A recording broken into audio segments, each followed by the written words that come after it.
So, in one of my previous videos, I mentioned that now with the Star Trek character in the new timeline of Sulu being openly homosexual, that George Takei, the original Sulu, wasn't happy with this. And I actually mentioned this to my brother, and he thought it was quite strange. So then I thought about it, and I had to say, is it? So the first thing I did was I went and I researched why George Takei, a noted homosexual and gay rights activist, didn't care for his character being made a homosexual.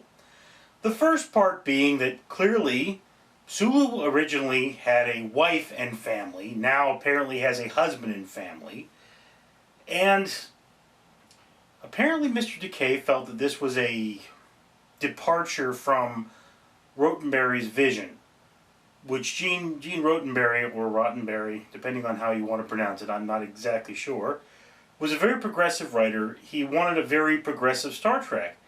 And, I mean, sexuality is commonly addressed. One episode of The Next Generation, Outcast, actually had a speech about accepting sexuality, and in this case it was a woman, an alien woman, but a woman nonetheless, wanting to be female, wanting to have her rights as a person, as a sexual being embraced. And this was very powerful. What I need,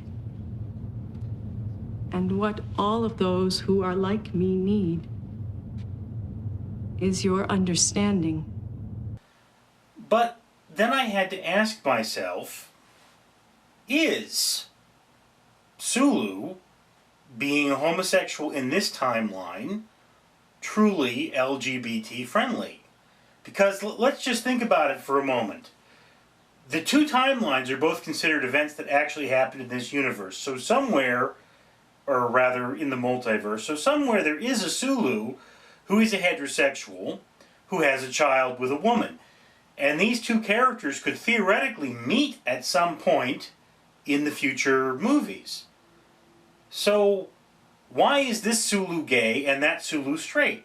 You could say it's because that Sulu has always been a bisexual, and that in one universe he simply met a man, fell in love.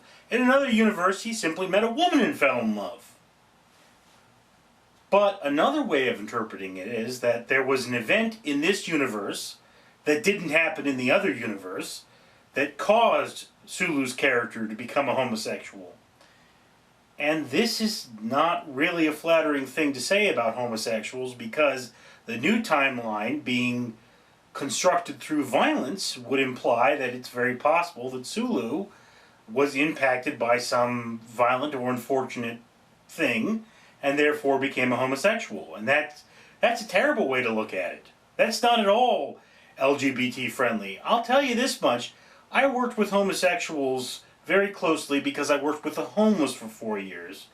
And homosexuals are overrepresented in the Los Angeles homeless population. And almost all of the homeless have some kind of major trauma in their lives. A lot of people like to point to this as evidence that homosexuality is a mental illness. So, you could look at the new Sulu and say, well, you're kind of saying that being gay is something that happens to you, rather than something that you simply are. Just having homosexual characters doesn't mean that you're being friendly to the LGBT community. There was a famous film, I believe it was the first film that featured major homosexual characters. It's very hard to find now, called The Boys in the Band. I saw this in college because it was based on a play. And when you look at that film, all of the men, it's strictly men, and they're all homosexuals. Some of them act like women, and all of them have deeply rooted mental scars.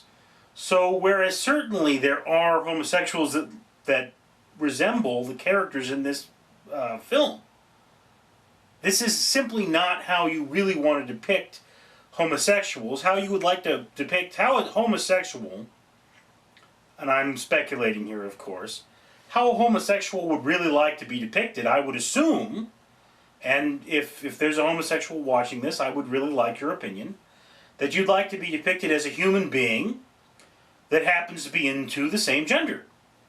Nothing more, nothing less. This depiction of Sulu is not necessarily that. And then to add to this, it has nothing to do with the plot. Spock and Uhura, their characters being in love has a lot to do with the plot. It has a lot to do with Spock because his people have suffered genocide. They're nearly extinct. He needs to make more Vulcans. This is addressed in the film. So the fact that he needs to make more Vulcans makes his relationships very important. Sulu's relationships, not so much, because he doesn't need to make more, I believe, Japanese is his... I don't know what it would be in the future, because maybe things are different. I mean, you know, Jean-Luc Picard was French, but French was a dead language, so he spoke, you know, England English.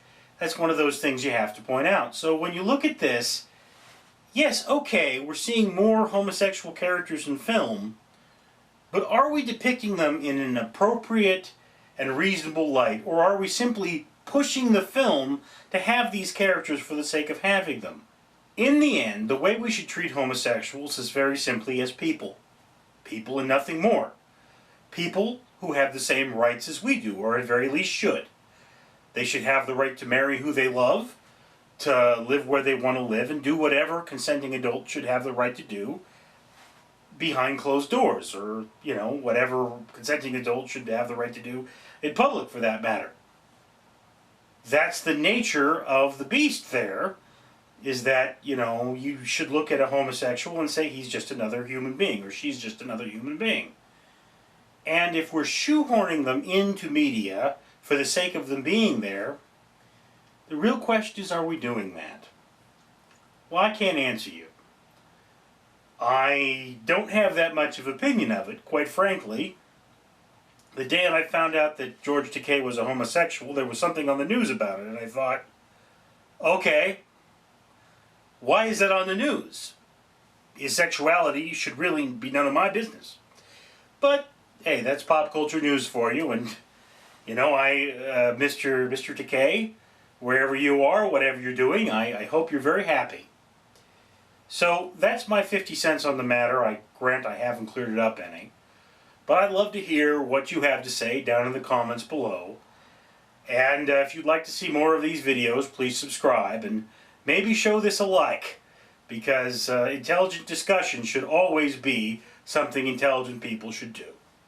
I'm Richard.